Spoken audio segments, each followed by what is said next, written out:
ولا قوة إلا بالله العلي العظيم. حسبنا الله ونعم الوكيل، نعم المولى ونعم النصير.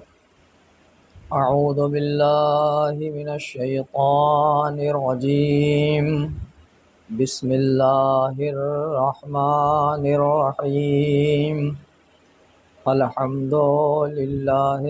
رب العالمين، بارئ الخلائق أجمعين، فاطر السماوات والأرضين، باعث الأنبياء والمرسلين، والصلاة والسلام والتحية والإكرام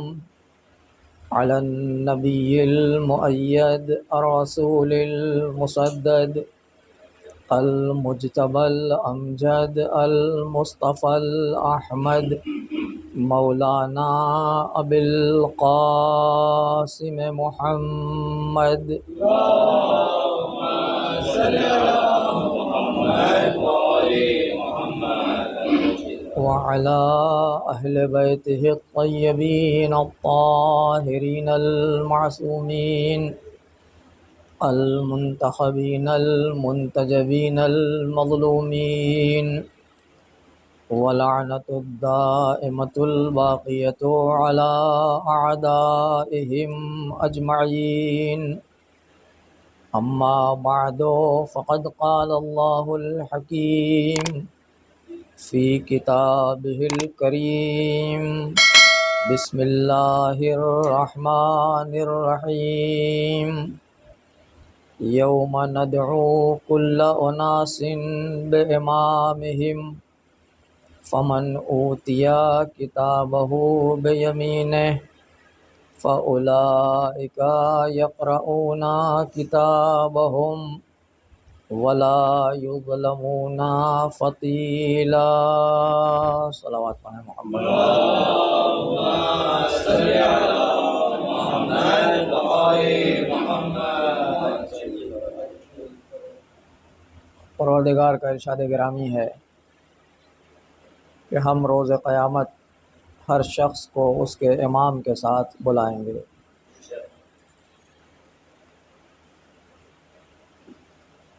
فمن اوتیا کتابہ بیمینہ، اور جس کا نام عمل اس کے داہنے ہاتھ میں دیا جائے گا، وہ بہت ہی خوش قسمت ہوگا اور اپنا نام عمل پڑھے گا. ولا یظلمون فتیلا، اور روز قیامت کسی کے ساتھ ذرہ برابر بھی ظلم نہیں کیا جائے گا. اس آیہ کریمہ کے ذیل میں جو باتیں آپ کی خدمت میں عرض کی گئیں، جن کا ماحصل اور خلاصہ یہ ہے کہ ہر دور میں امام کا وجود لازم اور ضروری ہے، چاہے وہ اسم اور نام سے امام ہو یا کام سے امام ہو، کیونکہ انبیاء بھی اپنے دور کے امام تھے، جیسا کہ قرآن مجید نے البتہ ایک عمومی معنی میں، کیونکہ امام کے عام معنی یہ ہیں کہ امام اسے کہتے ہیں کہ جس کا اتباع کیا جائے، جس کی پیروی کی جائے، جس کے پیچھے پیچھے چلا جائے. اس معنی میں انبیاء بھی امام ہیں، مرسلین بھی امام ہیں، صاحبان شریعت پیغمبر بھی امام ہیں. جن انبیاء کے اوپر کتابیں نازل ہوئیں وہ بھی امام ہیں، ان کے اوصیاء، ان کے اولیاء وہ بھی امام ہیں کہ ان کی اتباع اور پیروی کی جاتی ہے. البتہ امامت کے ایک خاص معنی بھی ہیں جس کا تصور صرف اور صرف شیعوں کے یہاں پایا جاتا ہے. بقیہ دوسرے فرقوں کے یہاں امامت کا تصور اس معنی میں نہیں ہے جس معنی میں مذہب جعفری میں پایا جاتا ہے. علیکم السلام۔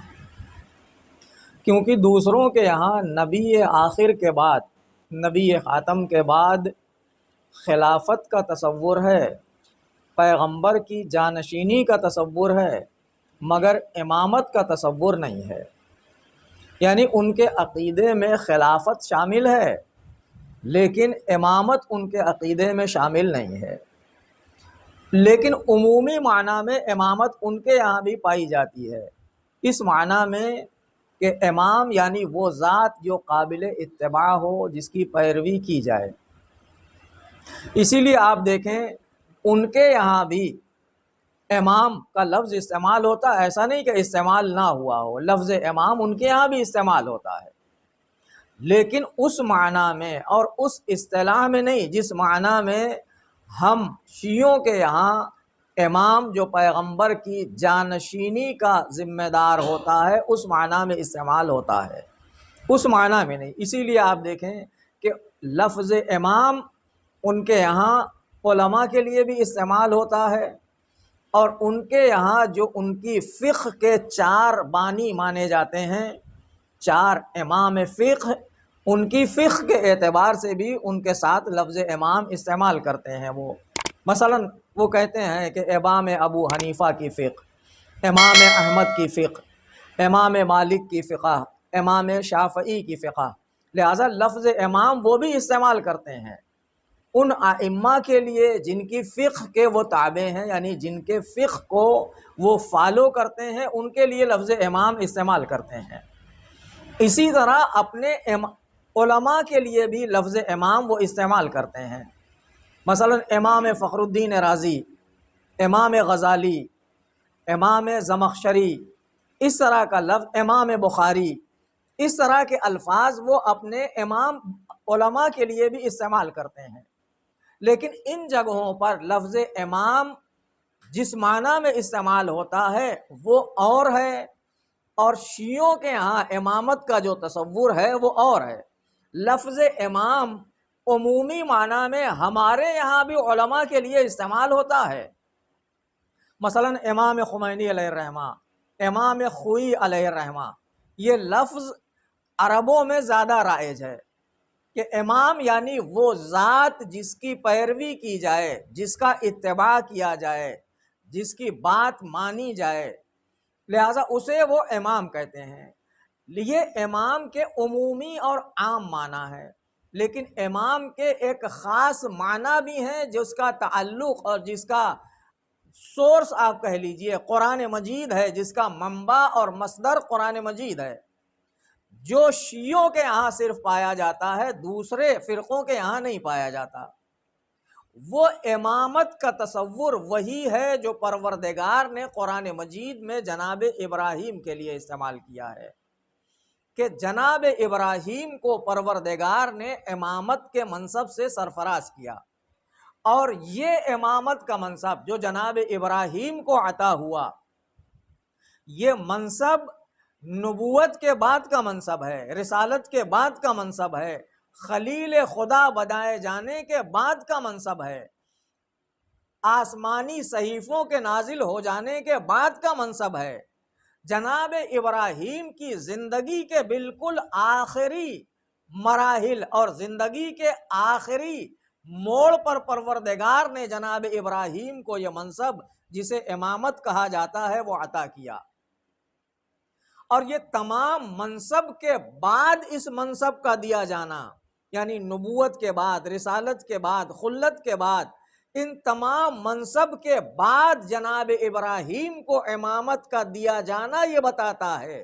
کہ امامت کا منصب وہ ہے جو نبوت سے بالا تر ہے، رسالت سے بالا تر ہے، خلت سے بالا تر ہے۔ لہذا اس لیے کہ اگر یہ منصب ان منصبوں سے بالا تر نہ ہوتا تو جناب ابراہیم کو سب سے آخر میں یہ منصب نہ دیا جاتا۔ سب سے آخر میں یہ منصب دیا جانا اس بات کی دلیل ہے کہ یہ منصب امامت اس نبوت سے بالا تر ہے جو جناب ابراہیم کے پاس ہے، اس رسالت سے بالا تر ہے جو جناب ابراہیم کے پاس ہے، اس خلت سے بالا تر ہے جو جناب ابراہیم کے پاس ہے۔ اور شاید یہی وجہ تھی کہ جناب ابراہیم نے جب یہ منصب اپنے پاس آتے ہوئے دیکھا کہ پروردگار نے یہ منصب جناب ابراہیم کو عطا کیا، تو جناب ابراہیم نے اس منصب کا اپنی ضروریت کے لیے سوال کیا۔ اللہ نے نبوت دی جناب ابراہیم کو، رسالت دی جناب ابراہیم کو، خلیل بنایا جناب ابراہیم کو، لیکن کہیں قرآن مجید میں جناب ابراہیم نے اپنی نسل کے لیے اور ذریت کے لیے نہ نبوت کا سوال کیا ہے، نہ رسالت کا سوال کیا ہے، نہ خلت کا سوال کیا ہے، نہ صاحب شریعت ہونے کا سوال کیا ہے، نہ صحیفوں کے نزول کا سوال کیا ہے۔ لیکن جب پروردگار نے امامت عطا کی جناب ابراہیم کو، قالا انی جاعلک للناس اماما، اے ابراہیم ہم نے تمہیں تمام انسانوں کا امام بنا دیا۔ تو جناب ابراہیم نے فوراً ذریت کے لیے سوال کیا، قالا ومن ذریتی،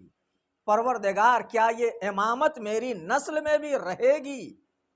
اور یہ امامت میری نسل میں باقی رہے گی یا باقی نہیں رہے گی؟ تو پروردگار نے ایک کلی قانون اور قاعدہ بتایا کہ لا ینال عہد الظالمین، ہمارا یہ منصب ظالموں کو نہیں ملے گا۔ یعنی جناب ابراہیم سے پہلے ہی دن جب یہ امامت خاصہ عطا کی پروردگار نے جناب ابراہیم کو، اور نسل کے لیے انہوں نے سوال کیا، تو پروردگار نے صاف لفظوں میں یہ اعلان کر دیا کہ یہ منصب تمہاری نسل میں رہے گا، لیکن ظالم کو یہ منصب نہیں ملے گا۔ جس کے یہاں بھی تمہاری نسل میں ظلم پایا جائے گا، اس کے یہاں منصب امامت کا تصور نہیں ہو سکتا ہے۔ لہٰذا نسل ابراہیم کتنی ہی پاک اور پاکیزہ کیوں نہ ہو، جب وہ اگر ظالم ہو جائے تو منصب امامت کی حقدار نہیں ہو سکتی ہے۔ تو کسی عام انسان کے یہاں اگر ظلم پایا جاتا ہو تو قطعاً وہ امامت کا حقدار نہیں ہو سکتا ہے۔ خلافت اسے ہو سکتا ہے امت دے دے، پیغمبر کی جانشینی ہو سکتا ہے امت اسے دے دے، پیغمبر کی حکومت ہو سکتا ہے کہ امت اس کے سپرد کر دے، لیکن اگر ظلم پایا جاتا ہے تو امامت کا تصور نہیں ہو سکتا۔ اور یہی وجہ ہے کہ شیعہ جسے امام مانتے ہیں خاص معنی میں، اس کے یہاں امامت کو بنیادی امام کے لیے عصمت کو بنیادی شرط مانتے ہیں کہ امام وہی ہوگا جو معصوم ہوگا، عصمت کے بغیر امامت کا تصور ممکن نہیں ہے۔ صلوات پڑھیں محمد و آل محمد۔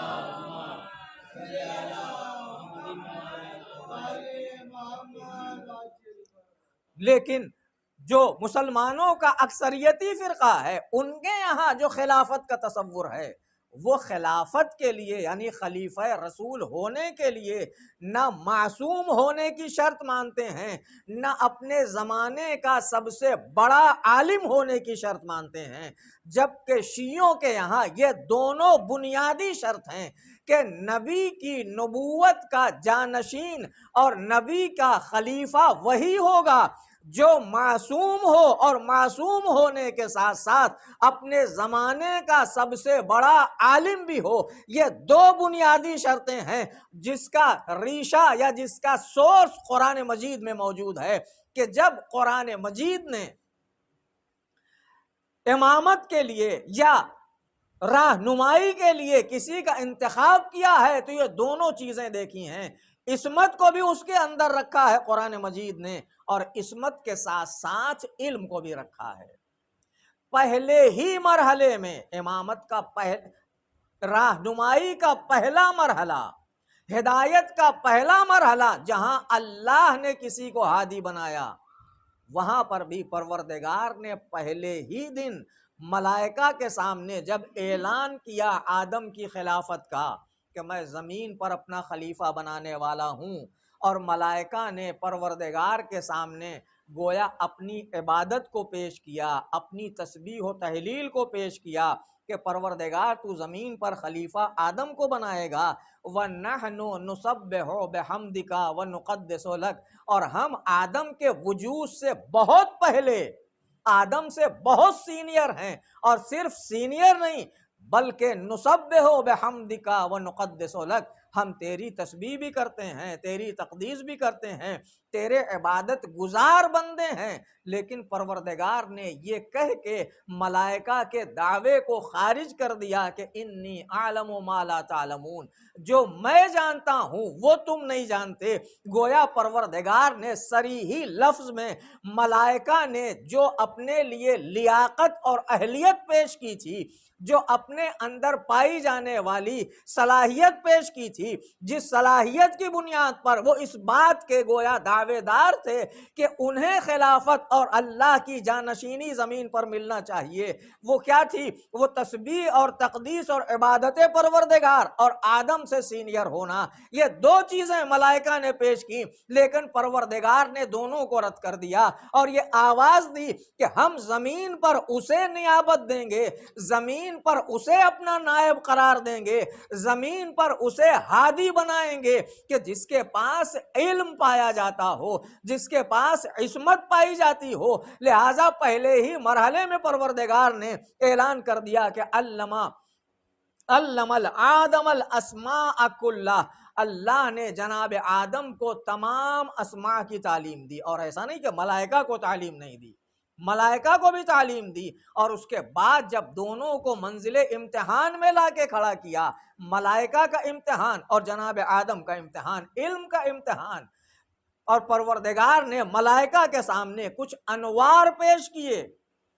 اور کچھ اسماء پیش کیے کہ یہ انوار ہیں، یہ اسماء ہیں، یہ بتاؤ کہ کون سا نور کس نام کا ہے۔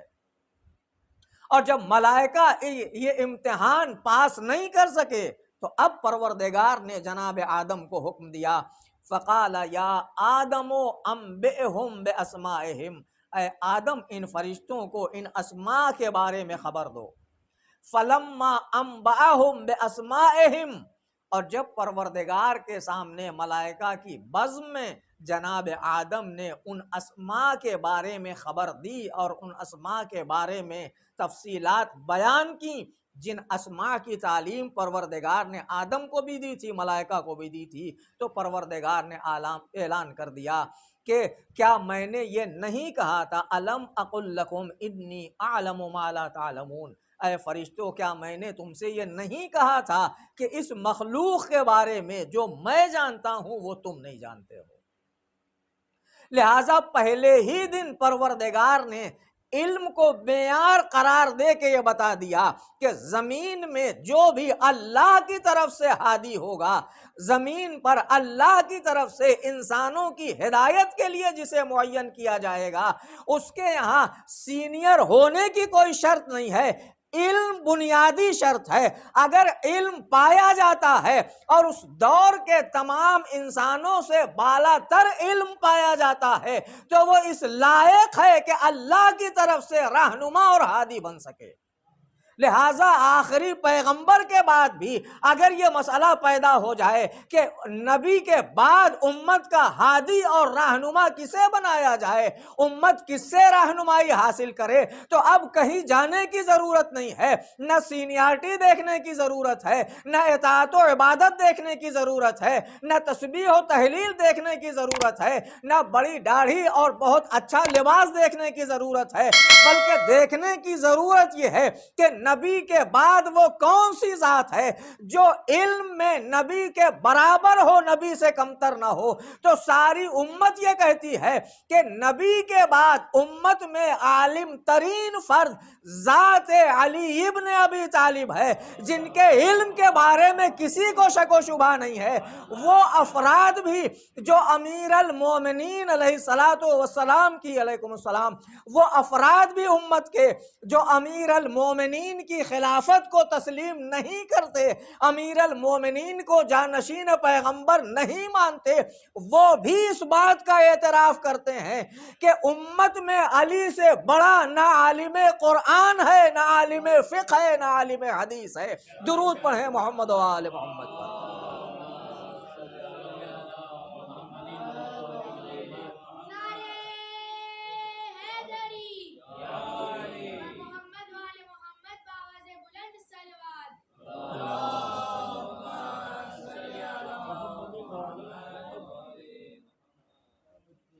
لہٰذا امت کی ہدایت کے لیے جو بنیادی چیز ہے وہ امیر المومنین کی ذات میں موجود ہے، اور علی کے علاوہ کسی کے لیے عصمت کا بھی دعویٰ نہیں کیا گیا۔ پیغمبر کے جن افراد کے لیے پیغمبر کی خلافت کا دعویٰ کیا ہے امت نے، یا جو خود دعوے دار رہے ہیں خلافت کے، ان میں سے کوئی ایک فرد بھی ایسی نہیں ہے کہ جس کے لیے یہ کہا جا سکے، یا امت دعوے دار ہو یا وہ خود دعوے دار ہوں کہ یہ معصوم ہے، ان کے یہاں عصمت پائی جاتی ہے۔ اگر عصمت کا دعویٰ ہے تو صرف امیر المومنین علیہ الصلوۃ والسلام کے لیے، وہ بھی آیت تطہیر کی بنیاد پر، جس میں پیغمبر اسلام امیر المومنین شہزادی کائنات اور امام حسن اور امام حسین شامل ہیں۔ سب درود پڑھیں محمد و آل محمد۔ اس لیے کہ قرآن مجید نے آیت تطہیر میں صاف طور پر اعلان کر دیا ہے کہ اللہ یہ چاہتا ہے کہ تمہیں ایسے پاک اور پاکیزہ رکھے جیسے پاک اور پاکیزہ رکھنے کا حق ہے۔ لہٰذا آیت تطہیر ان کی عصمت کی دلیل ہے، اور علم ان کا پوری امت کے سامنے مسلم ہے۔ لہٰذا جو دو بنیادی شرطیں ہیں امامت کے لیے، اور یہی وجہ ہے کہ ہم اپنے عقیدے اور اپنے اعتقاد کے اعتبار سے جب اس امام کے لیے یہ دو چیزیں بنیادی شرط مانتے ہیں، ایک عصمت یعنی کردار کی پاکیزگی، اور دوسرے علم یعنی رہنمائی کی ذمہ داری اور فریضہ وہ ادا کر سکے،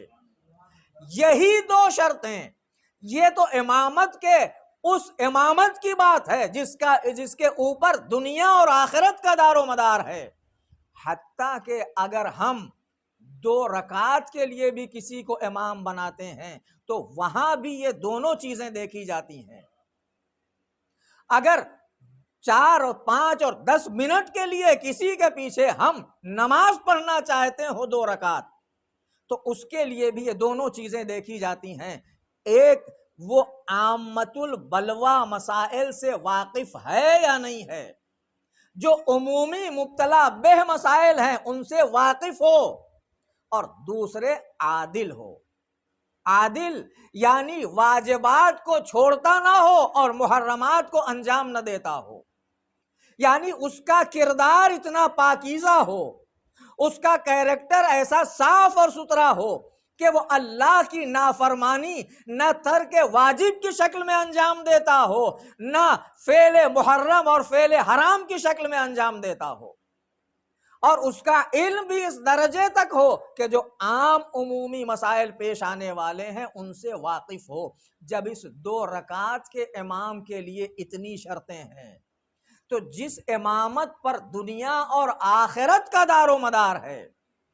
جو چند لمحوں کا امام نہیں ہے بلکہ پوری زندگی کا، پوری امت کا ذمہ دار قرار پا رہا ہو، کیا اسے ایسے ہی بنا دیا جائے گا کہ اس کے نہ کردار کو چیک کیا جائے نہ اس کے علم کو چیک کیا جائے؟ جو دعوے دار خلافت ہو جائے اسے خلافت کے منبر پہ بٹھا دیا جائے؟ ایسا نہیں ہو سکتا۔ ایک درود پڑھیں محمد و آل۔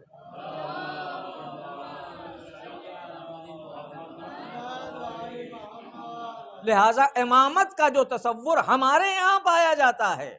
وہ تصور دوسروں کے یہاں نہیں پایا جاتا ہے۔ امامت کا وہ خاص تصور جس کا سلسلہ جناب ابراہیم سے شروع ہوا، اور پروردگار نے جو امامت خاصہ جناب ابراہیم کو عطا کی، اور وہ امامت نسل ابراہیم علیہ الصلوۃ والسلام میں پروردگار نے باقی رکھی۔ البتہ پوری نسل میں جناب ابراہیم کی یہ امامت نہیں تھی، لیکن اسی نسل میں پروردگار نے اس امامت خاصہ کو باقی رکھا، اور آج بھی اسی نسل میں ایک امام باقی ہے جس کے وجود کے ہم قائل ہیں۔ قائل وہ بھی ہیں کہ آخری دور میں نبی کی نسل سے، نبی کی امت میں ایک ایسا شخص ظاہر ہوگا، آئے گا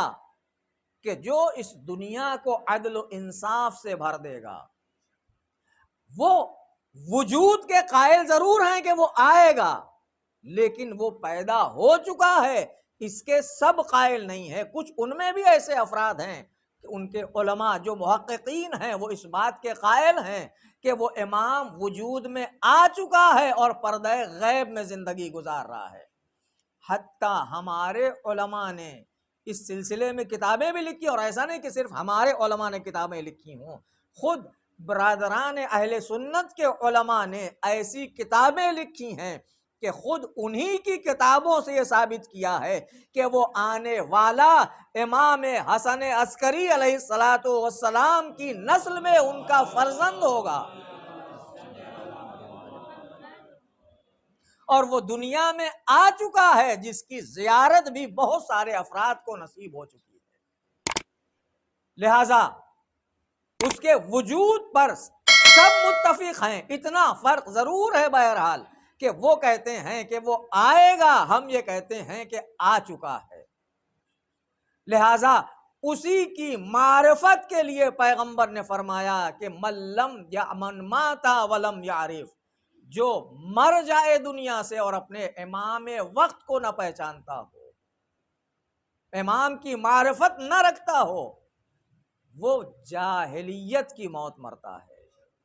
جاہلیت یعنی زمانہ جاہلیت، اسلام سے پہلے کا جو دور ہے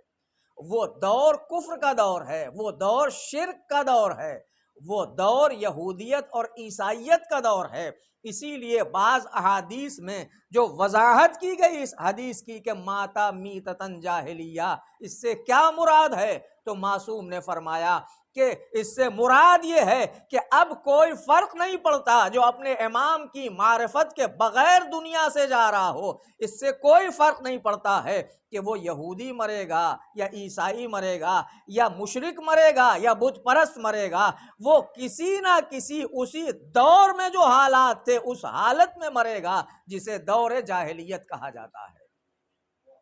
لہٰذا یہ حدیث بھی اس بات کی شاہد ہے کہ ہر دور میں ایک امام کا وجود ضروری ہے، اور یہ حدیث ایسا نہیں ہے کہ صرف شیعوں کے یہاں پائی جاتی ہو، اہل سنت کے علماء نے باقاعدہ اس پر تحقیق کی ہے اس حدیث کے اوپر، اور اس حدیث کو اس حد تک مانا ہے کہ یہ متفق علیہ حدیث ہے پیغمبر کی۔ یہ اور بات ہے کہ وہ امام کے معنی جب بیان کرتے ہیں تو امام کے معنی اور مفہوم کو بیان کرنے میں دوسرے راستے کی طرف چلے جاتے ہیں۔ وہ کہتے ہیں امام سے مراد اولی الامر ہے، اور اولی الامر سے مراد حاکم وقت ہے۔ جو بھی حاکم وقت ہو، چاہے وہ ظلم کر کے حاکم بنا ہو، چاہے لوگوں کے ووٹ سے حاکم بنا ہو، چاہے کچھ لوگوں نے مل کے اسے حاکم بنا دیا ہو، جس کے قبضے میں حکومت آ جائے، جو حکومت اسلامی کا مالک ہو، حکومت اسلامی کا حاکم بن جائے، وہی اولو الامر ہے، اور اسی کی معرفت اس پیغمبر کی حدیث کے مطابق لازم اور ضروری ہے۔ لیکن ہم جن کا عقیدہ یہ ہے کہ امام پیغمبر کی جانشینی اور خلافت کا فریضہ انجام دیتا ہے، اور اس کے لیے دو بنیادی شرطیں ہیں، ان کا کہنا یہ ہے کہ ہر دور میں ایسا نبی کی نسل سے ایسی فرد موجود رہی ہے، علیکم السلام، کہ جو ان دونوں صفات کی حامل ہے، عصمت بھی اپنے اعلیٰ درجے کی پائی جاتی ہے اور علم بھی اس کے یہاں اعلیٰ درجے کا پایا جاتا ہے، کہ پورے زمانے اور پورے دور امامت میں اس کے نہ اس سے بڑا عالم تصور ہو سکتا ہے، نہ اس سے بڑا صاحب کردار تصور کیا جا سکتا ہے۔ وہ کردار کے اعتبار سے بھی سب سے اعلیٰ اور علم کے اعتبار سے بھی سب سے اعلیٰ ہے، اور یہی وجہ ہے کہ ہر دور میں ہم امامت کو مانتے ہیں اور امام کے قائل ہیں، اور اس کے جوابات بھی معصومین نے، ان کے چاہنے والوں نے ہر دور میں دیا ہے، انہی افراد میں کہ جو منکر ہیں امامت کے وجود کے ہر دور کے لیے۔ ایک فرقہ ہے مسلمانوں میں جو بہت بڑا فرقہ تھا کسی دور میں، جسے فرقہ معتزلہ کہا جاتا ہے۔ یہ بہت بڑا فرقہ تھا مسلمانوں کا، اور عقیدے کے اعتبار سے اس کا عقیدہ یہ تھا کہ سنت اور کتاب کافی ہے، امام کی ضرورت نہیں ہے۔ امام جعفر صادق علیہ السلام کا دور ہے،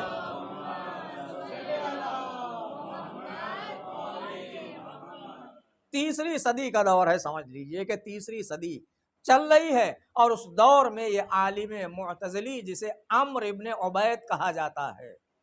جو بصرے کا رہنے والا ہے اور بصرے میں موجود ہے، اور اس کا عقیدہ یہ ہے، ایک بہت بڑا مجمع اس نے اپنے گرد جمع کر رکھا ہے کہ امام کی ضرورت نہیں ہے، مناظرے بھی کرتا ہے، لوگوں کو بہکاتا بھی ہے، اور لوگ اس کے گرویدہ بھی ہوتے جا رہے ہیں۔ اسی دور میں چھٹے امام کا بھی دور ہے۔ چھٹے امام کی بزم میں تربیت پانے والے اور پرورش پانے والے بہت سارے ایسے افراد ہیں جو علم کلام کے ماہر تھے۔ انہی علم کلام کے ماہرین میں، مناظرے کے ماہرین میں ایک شخص ہے جس کا نام آپ نے بارہا سنا ہوگا، ہشام ابن حکم۔ یہ امام کے خاص شاگردوں میں ہے، نوجوان ہے بالکل دوسرے شاگردوں کے مقابلے میں، اور نوجوانی کے عالم میں امام سے جو علوم کسب کیے ہیں اور مناظرے کی جو کیفیت اور حالت اور علم امام سے حاصل کیا ہے، جب انہیں پتہ چلتا ہے کہ بصرے میں ایک ایسا عالم ہے جو اپنی امت کے بہت بڑے عالم ہونے کا دعوے دار ہے اور وہ امامت کا منکر ہے، کہتا ہے امامت کی ضرورت نہیں ہے، یہ پہنچ گئے اس سے مناظرہ کرنے کے لیے، مناظرہ کیا، مناظرہ کر کے واپس آ گئے، اور امام کی بزم میں جب پہنچے تو امام کی بزم میں چھٹے امام کی خدمت میں بہت سارے اصحاب امام کے علوم کے ماہر افراد موجود ہیں، جو مختلف علوم کے ماہر ہیں۔ یہ بھی آ کے امام کو سلام کر کے بیٹھ گئے۔ امام نے ہشام کو دیکھا، اور دیکھنے کے بعد امام مسکرائے، اور امام نے کہا، ہشام کیا تم وہ مناظرہ اپنا بیان کرو گے جو تم نے بصرے میں جا کے عمرو ابن عبید معتزلی کے ساتھ انجام دیا ہے؟ تو ہشام نے آواز دی، مولا حیا معنی ہے، میری زبان آپ کے سامنے نہیں کھل پائے گی، میں کیسے بیان کر سکتا ہوں؟ ادب معنی ہے، حیا معنی ہے۔ امام نے فرمایا، اذا امرتکم بشیء فافعلوا، جب امام تمہیں کسی چیز کا حکم دے تو اسے انجام دو۔ ہشام نے کہا، مولا اگر آپ کا حکم ہے تو بیان کرتا ہوں، اور اس کے بعد ہشام نے وہ پورا مناظرہ بیان کیا ہے جسے شیخ کلینی علیہ الرحمہ نے اپنی کتاب الکافی میں اور دوسرے علماء نے اپنی اپنی کتابوں میں نقل کیا ہے۔ شیخ کلینی نے یہ مناظرہ کتاب کافی کی پہلی جلد کتاب الحجت میں نقل کیا ہے، دوسری جلد میں کتاب الحجت میں نقل کیا ہے۔ کتاب الحجت میں پہلا ہی باب یہ ہے، الاضطرار الی الامام، امام کی ضرورت اور امام کے وجود کا ہونا، لازمی ہونا۔ اس باب میں تیسری حدیث ہے جسے شیخ کلینی علیہ الرحمہ نے بیان کیا ہے کہ ہشام نے وہ مناظرہ بیان کرنا شروع کیا۔ ہشام نے کہا، مولا میں نے سنا تھا اس عالم معتزلی کا بڑا چرچا تھا اور لوگ بہت مرعوب تھے اس سے، لہٰذا میں آپ کے دربار سے، آپ کے دروازے سے علوم کا خزانہ لے کے پہنچا، اور مجھ سے برداشت نہیں ہوا، میں نے سوچا کہ اس سے بھی مناظرہ کر لیا جائے۔ میں پہنچا، میں نے جمعے کے دن بصرے میں قدم رکھا، میں مسجد بصرہ میں پہنچا، میں نے دیکھا ایک عظیم مجمع ہے جو پوری مسجد کھچا کھچ بھری ہوئی ہے مجمع سے، اور ایک عالم ہے جو صدر مجلس میں بیٹھا ہوا ہے۔ میں مجمع کو چیرتا ہوا اور جگہ بناتا ہوا، راستہ بناتا ہوا قریب پہنچا۔ قریب پہنچنے کے بعد میں نے سلام کیا اور اس کو مخاطب کیا کہ ایھا العالم انا رجل غریب فاتأذن لی فی المسئلہ، کہ اے عالم،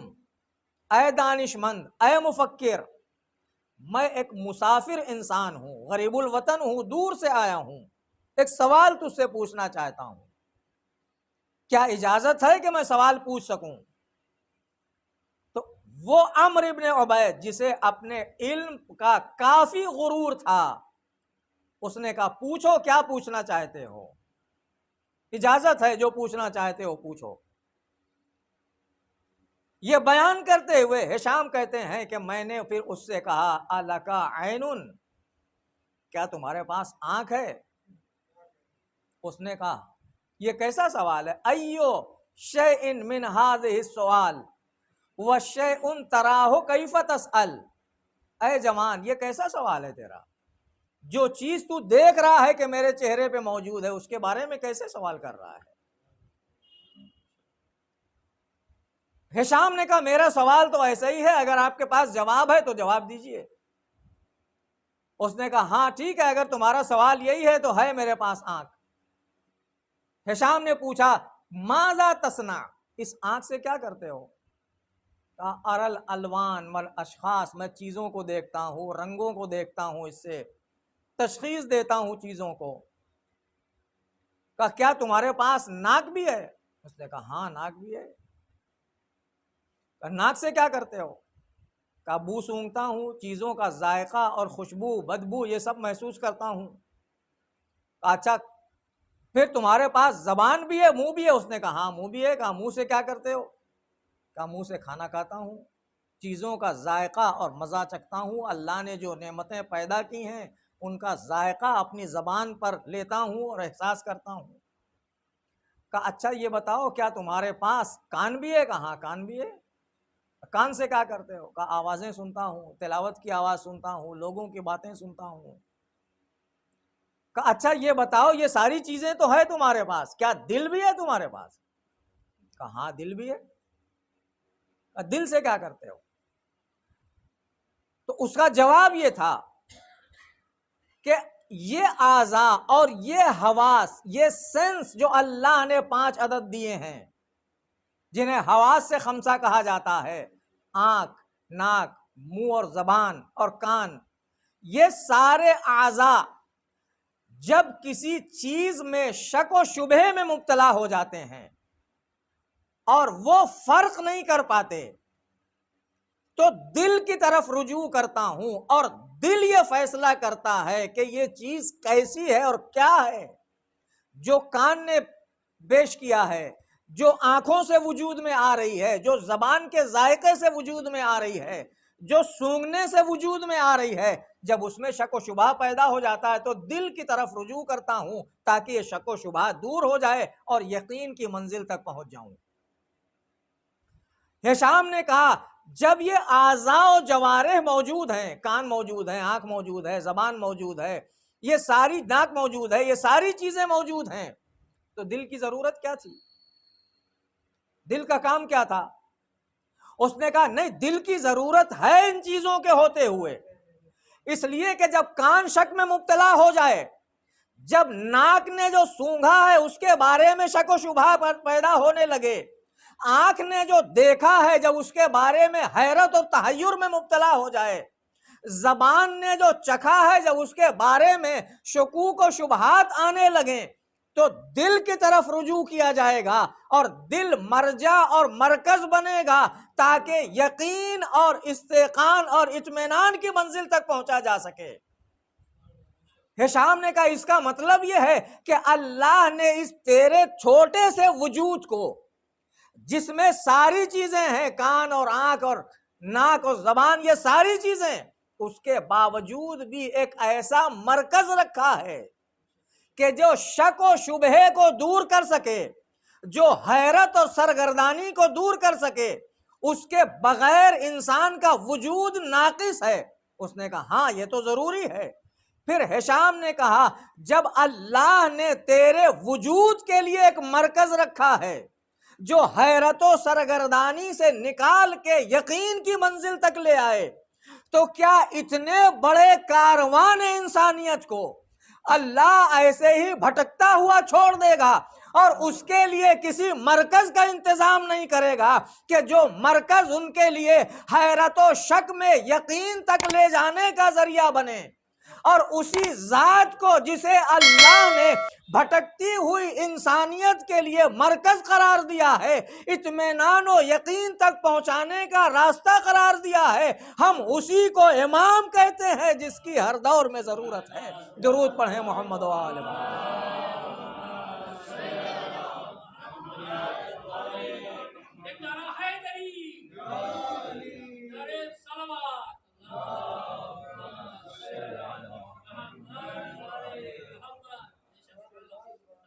یہ بیان کرتے ہوئے ہشام نے امام سے کہا کہ جب میری یہ بات سنی اس نے تو اب اس کی زبان بالکل بند ہو گئی، کچھ بولنے کے لیے تیار نہیں۔ مجھے قریب بلایا اور قریب بلانے کے بعد مجھ سے اوپر سے لے کے نیچے تک، سر سے پیر تک ایک بار دیکھا، اور دیکھنے کے بعد یہ کہتا ہے کہ تم کون ہو؟ تم ہشام ہو کیا؟ انہوں نے کہا کہ نہیں، میں ہشام نہیں ہوں۔ کہا پھر ہشام کے ساتھ اٹھتے بیٹھتے ہو؟ کہا نہیں، ہشام کے ساتھ اٹھتا بیٹھتا بھی نہیں۔ کہا اچھا یہ بتاؤ ہو کہاں کے تم؟ کہا انا رجل من اہل الکوفہ، میں کوفے کا رہنے والا ہوں۔ فوراً اس ہشام نے کہا مولا، وہ فوراً اپنی جگہ سے کھڑا ہو گیا اور کھڑا ہو کے کہا کہ تم ہی ہشام ہو، میں اس بات کی گواہی دیتا ہوں، کیونکہ تمہارے علاوہ کوئی اور ایسا ہے ہی نہیں جو علم مناظرہ میں اتنی مہارت رکھتا ہو۔ اور اس کے بعد مولا سے ہشام نے بیان کیا کہ اس کے بعد وہ کھڑا ہو گیا، اپنی جگہ چھوڑ دی، اپنی جگہ پر مجھے بٹھایا اور میرے پہلو میں خود بیٹھا رہا، اور جب تک میں وہاں بیٹھا رہا اس میں بولنے کی ہمت نہیں تھی، جرأت نہیں تھی۔ امام نے ہشام سے سوال کیا، ہشام یہ بتاؤ یہ مناظرہ تم نے سیکھا کہاں سے؟ ہشام نے کہا مولا، آپ کی بزم میں، آپ کی بارگاہ میں، آپ کی چوکھٹ پہ سر جھکا کے سجدہ کر کے آپ کی بزم میں حاضری دے کے کچھ باتیں سیکھی تھیں، کچھ باتیں اپنی عقل سے نکالی اور ان کو جمع کیا، اور اس کے بعد جا کے میں نے اس سے مناظرہ کیا۔ امام نے فرمایا ہشام سنو، واللہ خدا کی قسم، جو مناظرہ تم نے اس سے جا کے انجام دیا ہے یہی مناظرہ بے عینے توریت میں بھی ہے اور موسیٰ کے اوپر نازل ہونے والے صحیفوں میں بھی ہے۔ یعنی امام کی بزم میں بیٹھنے والا، امام کے علوم سے استفادہ کرنے والا اس منزل تک پہنچ جاتا ہے کہ اس کے قلوب میں، اس کے ذہن میں وہ چیزیں بھی الہام ہوتی ہیں جو موسیٰ کے صحیفوں میں ہے، جو ابراہیم کے صحیفوں میں ہے۔ ایک درود پڑھیں محمد و آل محمد۔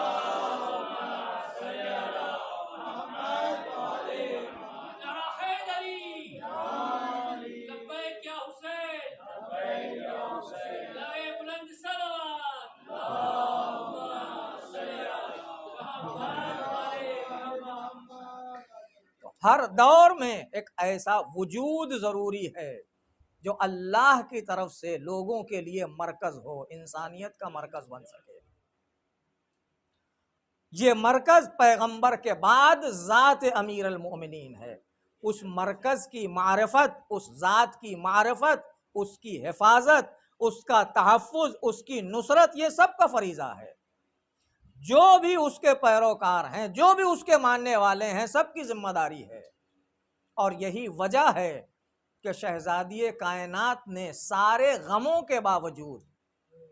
سارے مصائب کے باوجود امام وقت کو دشمنوں کے درمیان سے بچا کے لے آئیں شہزادی،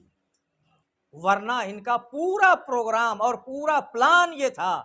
کہ امیر المومنین کو قتل کر دیا جائے، اور اس کے لیے سازشیں کی گئیں۔ کل انشاءاللہ آپ کی خدمت میں عرض کروں گا وہ واقعہ، جسے علامہ طبرسی نے اپنی کتاب الاحتجاج میں، علامہ محمد باقر مجلسی نے بہار الانوار میں، اور دوسرے علماء نے اپنی کتابوں میں نقل کیا ہے۔ باقاعدہ سازش تیار کی گئی، پورا پلان تیار ہو گیا کہ امیر المومنین کو راستے سے ہٹا دیا جائے اور انہیں قتل کر دیا جائے۔ یہ اسی دور کا واقعہ ہے جب شہزادی ابھی حیات، اور شاید یہی وجہ تھی کہ جب شہزادی نے یہ دیکھا کہ امام وقت کو ایسے لے جایا جا رہا ہے، وہ ذات اور وہ شخصیت کہ جس نے اپنے 2 انگلیوں پر در خیبر اکھاڑا تھا، 2 در خیبر اٹھایا تھا اور اٹھا کے پھینک دیا تھا، جسے 40 افراد مل کے بند کرتے تھے اور کھولتے تھے، اسے اتنا مجبور کیا جا رہا ہے اور اس پر ایسا ظلم کیا جا رہا ہے کہ اس کے گلے میں رسی کا پھندا یا چادر کا پھندا ڈال کے مسجد میں لے جایا گیا۔ کس لیے؟ تاکہ اپنی حکومت کو شرعی اور قانونی حق دیا جا سکے، اس سے بیعت لی جا سکے۔ شہزادی کہتی ہیں شہزادی آ گئیں درے بیت پر، گھر کے دروازے پر شہزادی آ کے کھڑی ہو گئیں جب یہ احساس کیا کہ ابو الحسن کو لے جایا جا رہا ہے۔ اور شہزادی نے مضبوطی کے ساتھ، تاریخ کہتی ہے کہ امیر المومنین کے کمر میں جو پٹکا بندھا ہوا ہے اسے شہزادی نے مضبوطی سے پکڑا کہ میں ابو الحسن کو نہیں لے جانے دوں گی، ابو الحسن کو آگے نہیں بڑھنے دوں گی۔ شہزادی نے یہ مرحلہ اس وقت انجام دیا ہے جب فاطمہ کی پسلیاں شکستہ ہیں، فاطمہ کا محسن شہید ہو چکا ہے،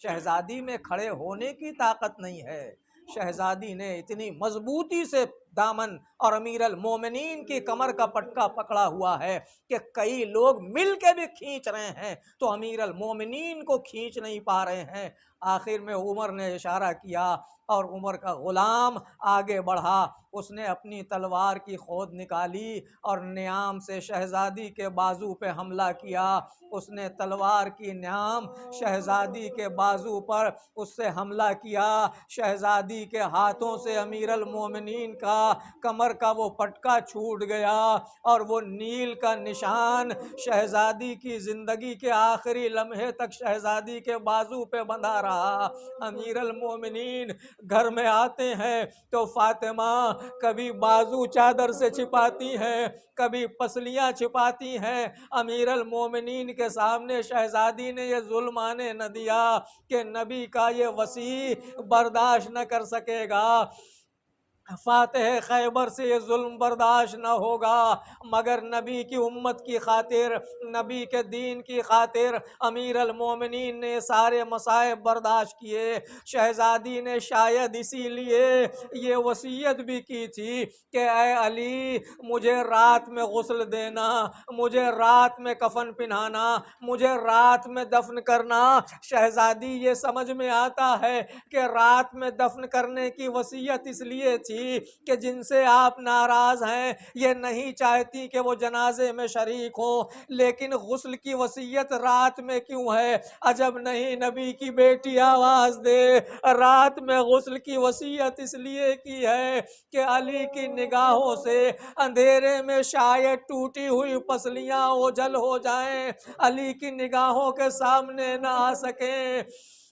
لیکن تاریخ کہتی ہے کہ غسل دیتے دیتے ایک مرتبہ علی جیسے صابر کی چیخ نکل گئی۔ جب غسل سے فارغ ہو کے باہر آئے، سلمان آگے بڑھے، مولا یہ کون سی مصیبت آ گئی کہ آپ نے ایسا سیاح کیا؟ آواز دی سلمان، ارے بنت پیغمبر کی پسلیاں ٹوٹی ہوئی تھی اور فاطمہ نے مجھے خبر بھی نہ ہونے دی کہ میں مداوا اور دوا اور علاج کا انتظام کرتا۔ جزاکم ربکم عزیزو، یہ ایام یا یہ تاریخ 3 اور 4 تاریخ ایک روایت کی بنیاد پر جناب معصومہ قم کی شہادت کی بھی تاریخ ہے، ان کی وفات کی بھی تاریخ ہے، جن کے سلسلے میں یہ بیان کیا جاتا ہے کہ جب معصومہ قم میں پہنچی تو قم میں وارد ہونے سے پہلے انہوں نے دیکھا پورے قم میں سیاہ پرچم لگائے گئے ہیں امام رضا علیہ السلام کی شہادت میں اور سوگ میں، اور بہن یہ منظر دیکھ کے برداشت نہ کر سکی اور ایسا غم معصومہ قم پہ طاری ہوا کہ چند دنوں کے اندر بیمار ہو کے دنیا سے رخصت ہو گئیں۔ جی چاہتا ہے عرض کروں اے فاطمہ معصومہ قم، صرف آپ نے یہ منظر دیکھا تھا، بھائی کو زہر دیتے ہوئے نہیں دیکھا، بھائی کے جسم سے جو زہر کا اثر تھا وہ نہیں دیکھا، لیکن ایک بہن ایسی بھی ہے جس نے اپنے بھائی کو مسموم بھی دیکھا، بھائی کے جگر کے ٹکڑے بھی تشت کے اندر دیکھے۔ وہ بہن اتنی مظلوم کہ بھائی کے جنازے پہ تیر بھی دیکھے، ان تیروں کو نکالا بھی، اور یہی بہن کربلا میں ایک بھائی کو اس عالم میں دیکھ رہی تھی کہ شمر کا کند خنجر چل رہا تھا، اور یہی نہیں بلکہ ظلم کی انتہا ہو گئی جب فضہ نے شب عاشور شام غریباں آ کے جناب زینب کو خبر دی، اے بی بی غضب ہو گیا۔ شہزادی اٹھ کے کھڑی ہو گئی، اے فضہ جلدی بتاؤ، ارے میرے بھیا کی شہادت کے بعد، اب چادر چھن جانے کے بعد اب کیا ظلم ہونے والا ہے؟ آواز دی شہزادی، ارے گھوڑوں کی نال بندی ہو رہی ہے، ایسا لگتا ہے یہ ظالم شہداء کے لاشوں کو پامال کرنا چاہتے ہیں۔ ابھی چند لمحے گزرے تھے کہ گھوڑوں کی ٹاپوں سے 10 گھوڑ سوار آگے بڑھے اور امام کا لاشا، شہداء کا لاشا گھوڑوں کی ٹاپوں سے پامال ہوتا رہا۔ بہن فریاد کرتی رہی، اے نانا، ارے آپ پر آسمان کے فرشتوں نے نماز پڑھی، یہ حسین ہے جو گھوڑوں کی ٹاپوں سے پامال ہو رہا ہے۔ الا لعنت اللہ علی القوم الظالمین وسيعلم الذین ظلموا ای منقلب ینقلبون۔ پروردگار تجھے واسطہ محمد و آل محمد کا ہماری اس عبادت کو قبول فرما۔ تمام مومنین و مومنات جو فرش عزا پر حاجات لے کے آتے ہیں، ان کی دینی دنیاوی جملہ حاجات کو پورا فرما۔ پروردگار جو مومنین و مومنات بیمار ہیں انہیں شفاء کامل و عاجل عطا فرما، جو پریشان حال ہیں ان کی پریشان حالی کو دور فرما، جو مقروض ہیں ان کے قرضوں کو ادا فرما۔ پروردگار جو بیمار انہیں شفاء کامل عطا فرما۔ معبود جو بے روزگار ہیں ان کو روزگار فراہم فرما، جو باروزگار ہیں ان کے روزگار میں برکت عطا فرما۔ ہمارے والدین اور مومنین و مومنات جو دنیا سے رخصت ہو چکے ان کی مغفرت فرما، انہیں معصومین کے جوار میں جگہ عطا فرما۔ جو باحیات ہیں انہیں طول عمر اور صحت عطا فرما۔ پروردگار اپنی آخری حجت کے ظہور میں تعجیل فرما، ہمیں ان کی معرفت، ان کی زیارت اور ان کی شفاعت نصیب فرما، ہمیں ان کے اعوان و انصار میں قرار دے۔ ربنا وتقبل منا انک انت السمیع العلیم